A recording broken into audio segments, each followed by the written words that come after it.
Vamos a seguir nuestro curso sobre sociedad y educación con un clip complementario. El curso estaba analizando las variables sociales y educativas que se relacionan con el rendimiento educativo, pero he considerado conveniente ampliar con dos pequeños clips, uno sobre las denominadas pruebas diagnósticas y otro sobre los exámenes.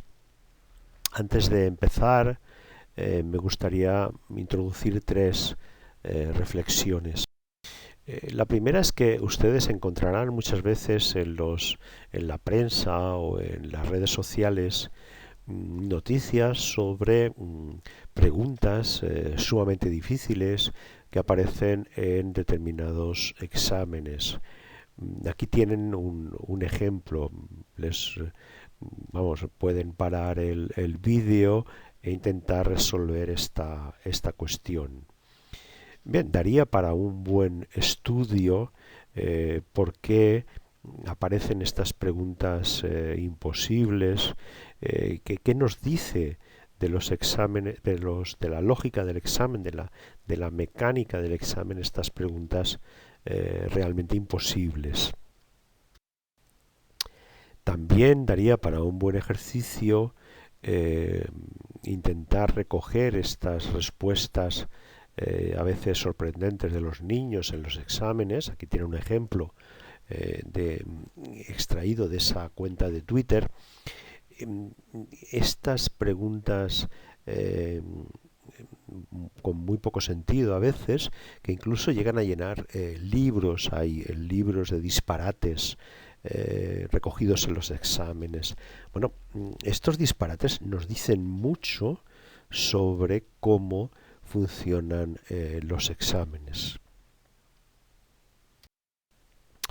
Aquí tienen una imagen que es una fotografía, lamento que de baja calidad, de un cuadro de un pintor valenciano del siglo XIX, Vicente Borràs i Montpó, que hizo buena parte de su trayectoria artística en Francia, donde pintó escenas costumbristas.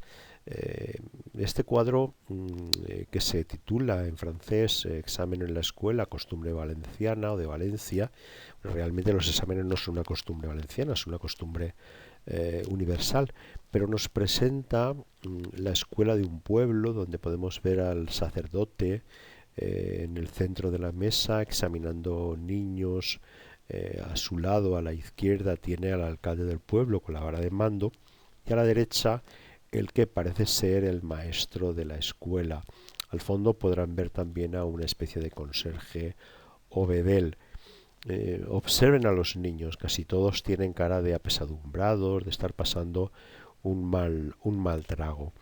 Bien, los exámenes mantienen siempre este ritual, esta característica de ser una especie de momento difícil, a pesar de lo que diga las teorías pedagógicas o las teorías didácticas. No parecen haber superado esta sensación que tienen ustedes representada en el cuadro. Bien, para analizar con un poquito más de rigor en qué consisten los exámenes, he escogido, para evitar el subjetivismo de utilizar exámenes reales de compañeros o compañeras, voy a centrarme en algunas preguntas reales que se han utilizado para evaluar el sistema educativo, preguntas reales de las llamadas pruebas diagnósticas.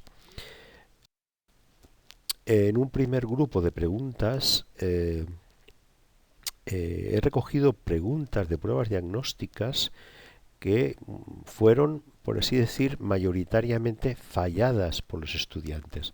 Es decir, que la mayor parte de los estudiantes proporcionó respuestas erróneas.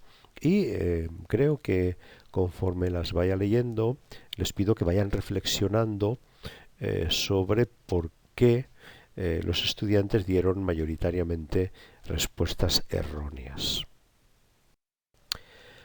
Aquí tienen un primer ejemplo de una prueba diagnóstica del Ministerio de Educación español. Con dos triángulos iguales se pueden formar esas tres figuras, A, B y C. ¿Cuál de las siguientes respuestas es la correcta? 1. Las tres figuras tienen el mismo perímetro. 2.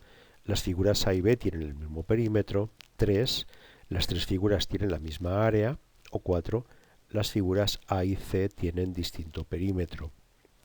La respuesta correcta la he señalado con un asterisco, es la respuesta 3, y entre corchetes tienen ustedes el porcentaje de respuestas.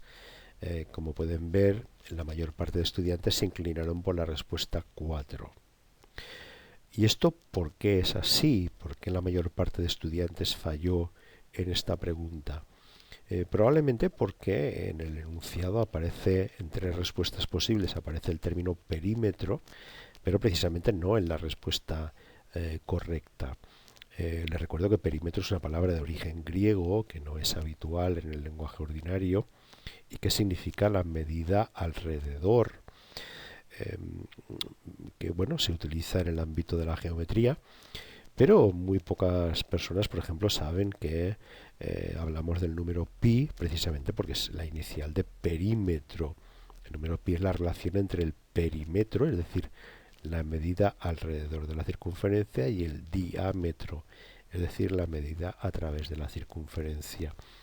Bien, pero al utilizar palabras como perímetro, diámetro, hipotenusa, cateto, etc., lo que hacemos es, por decirlo así, complicar o buscar una exactitud que es la exactitud de la geometría, pero no es la habitual nuestra, ¿no?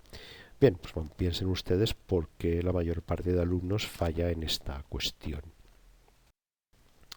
Aquí tienen otro ejemplo de pregunta mayoritariamente fallada.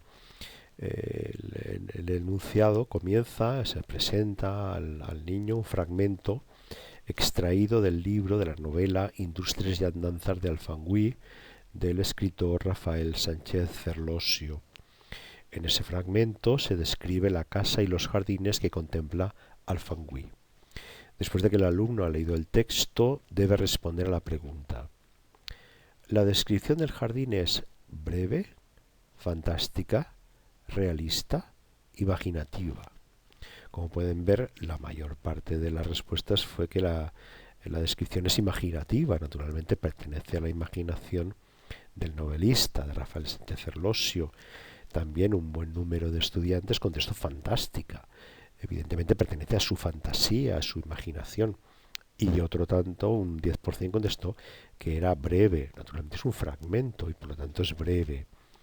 Sin embargo, la respuesta correcta es realista, que no es el término que se utiliza en la vida cotidiana, sino que es un término especializado en la crítica literaria.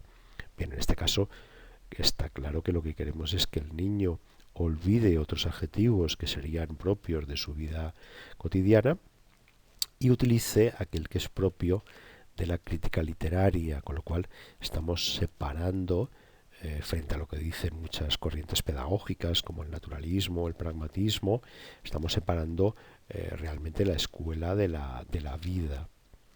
Ese mismo es el caso de la pregunta siguiente. La mayoría de los metales proceden de el hierro, las rocas, las minas o la industria metalúrgica. Bueno, se da la circunstancia, por ejemplo, que en el entorno nuestro, el entorno valenciano, las rocas no son metálicas, con lo que, y sin embargo hemos tenido una industria metalúrgica muy importante, con rocas que procedían, con mineral que procedía de otros territorios. Por ello, realmente contestar que los metales proceden de las rocas no corresponde al entorno habitual, pero sin embargo aquí el entorno habitual no importa, porque lo que importa es dar la respuesta, por decirlo así, que viene en el libro. Y aquí tienen otro caso todavía más grave. La pregunta es, ¿de la bicicleta se puede decir que es una máquina simple porque no tiene motor? No es una máquina porque necesita energía muscular para funcionar. Esta fue la respuesta que dio la mayor parte de los niños. Es una máquina compleja porque con ella se puede ir a muchos lugares.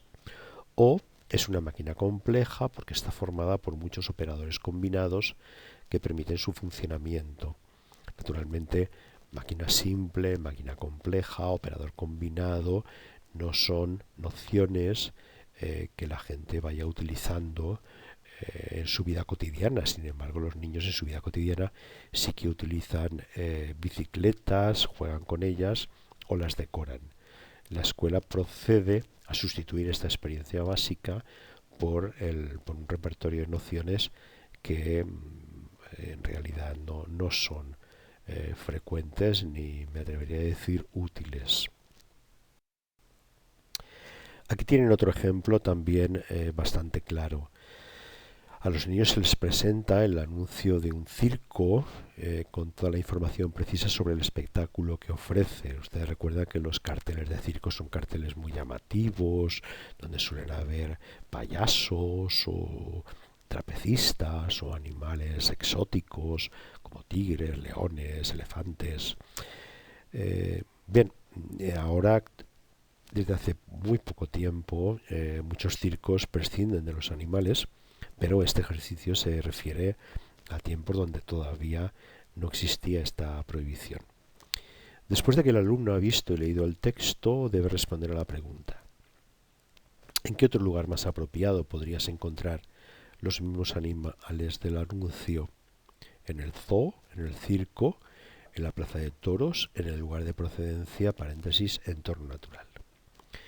Bien, parece obvio que si en el anuncio de circo aparecen leones, tigres, etcétera, estos animales están en el zoo, con lo cual esa sería la explicación de esta mayoría de respuestas en la primera opción. También tiene un cierto sentido la segunda opción. Bueno, si usted me presenta un anuncio del circo, estos animales se encuentran en otro circo, con lo cual también tiene sentido la segunda opción y también la tercera, porque al menos en Valencia y en otras ciudades los circos se instalan en la arena de la plaza de toros, ¿no? Bien, estas son las respuestas que, por decirlo así, se relacionan con la vida cotidiana de los niños, pero no son las respuestas correctas, porque la respuesta correcta es nuevamente que el niño utilice un concepto científico, un concepto de la biología o de la ecología, como es el concepto entorno natural.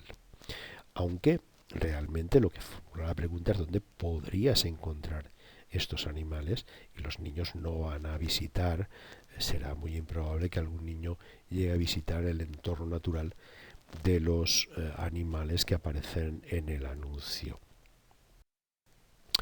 Bien, voy a poner otros ejemplos donde se proporcionan, donde no existe, digamos, la mayor parte de los estudiantes proporcionaron respuestas correctas, pero que también nos tienen que hacer pensar en qué tipo de acción, de ritual son los exámenes.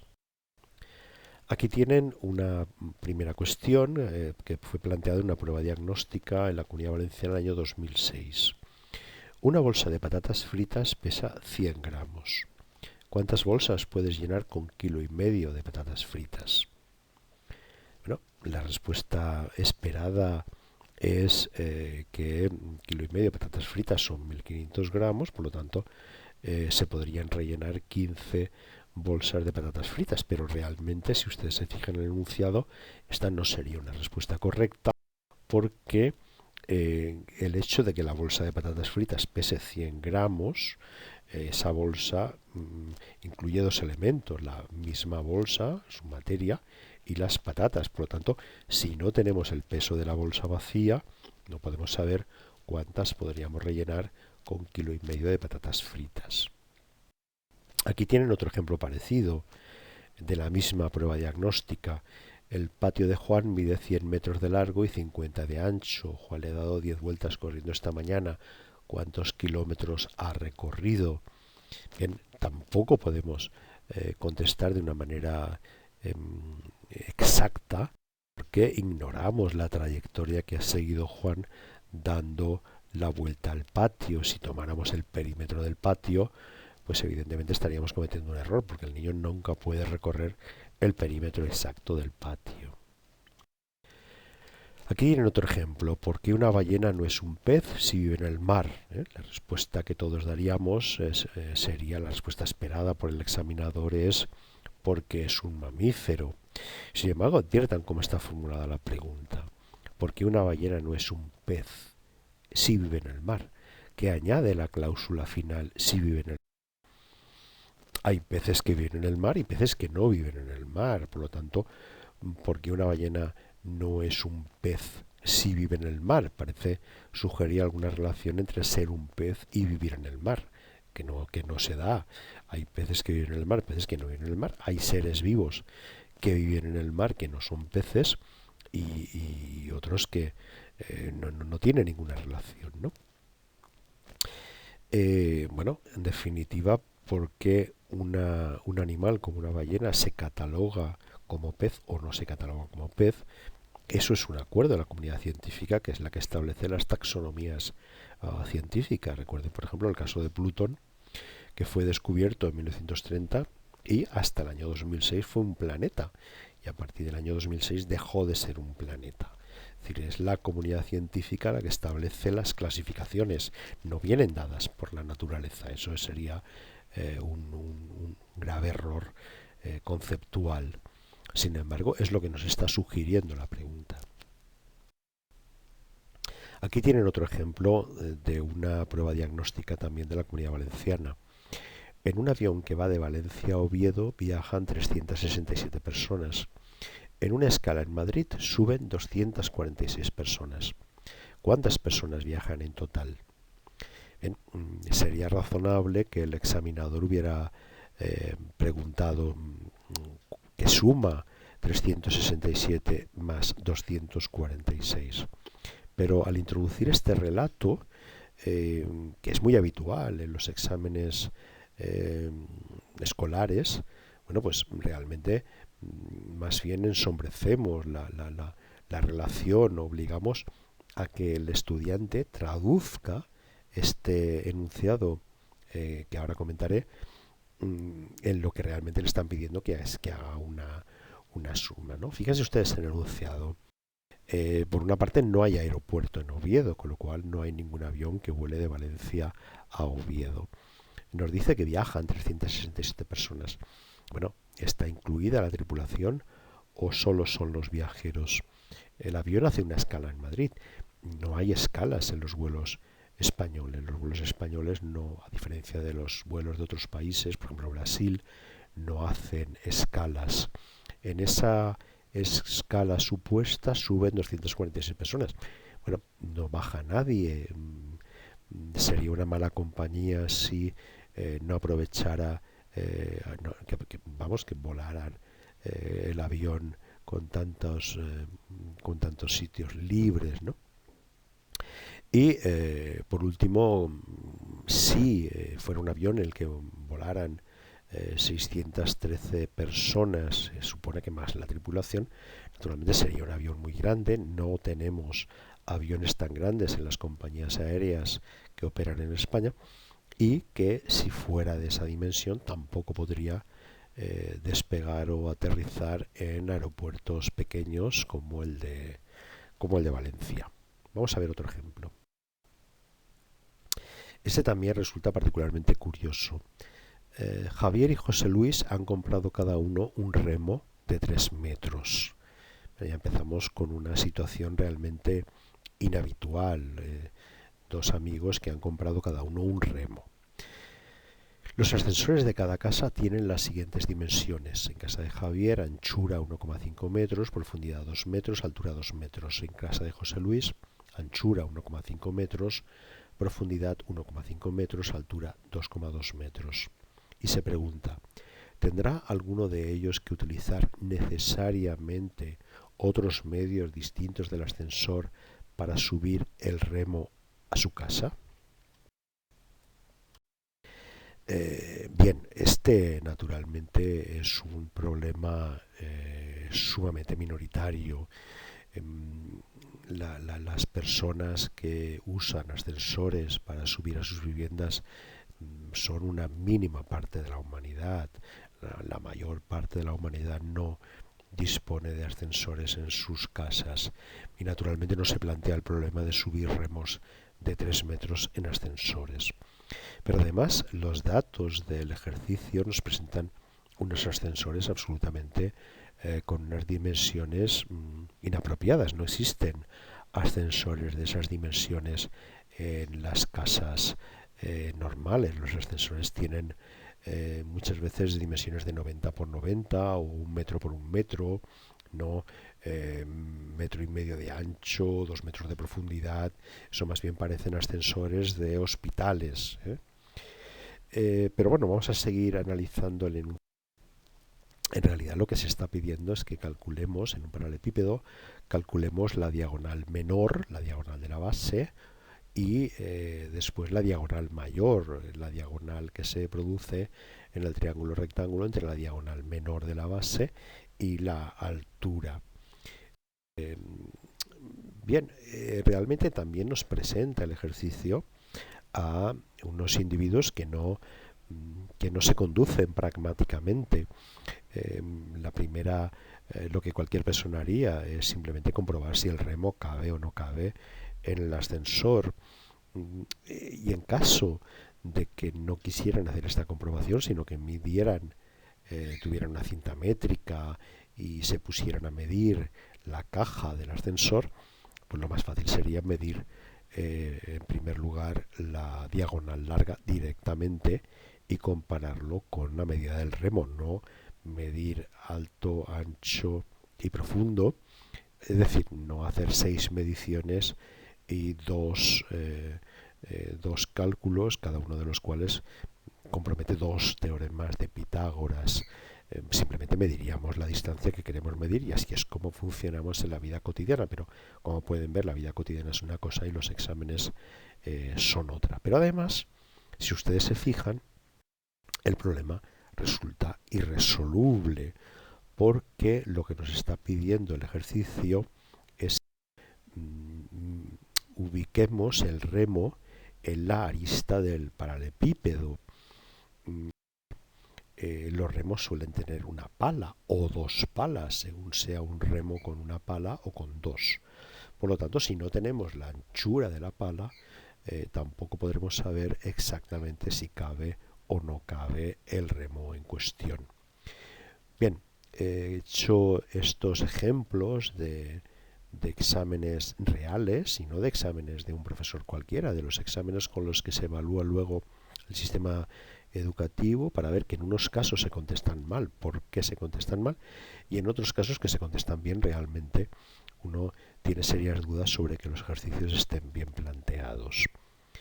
Me gustaría concluir con una frase de un catedrático de Sociología de la Educación que se llamaba Carlos Lerena, que lamentablemente falleció cuando todavía era relativamente joven en un accidente de tráfico, pero fue el primer catedrático de Sociología de la Educación en una universidad española. Él fue catedrático en la Universidad Complutense de Madrid y a Carlos Lerena le oí decir una vez que el sistema educativo realmente se tendría que denominar sistema examinativo, porque educar no educa a todos los niños, pero examinar los examina continuamente. Bien, muchas gracias por su atención y les invito a que sigan con el resto de clips.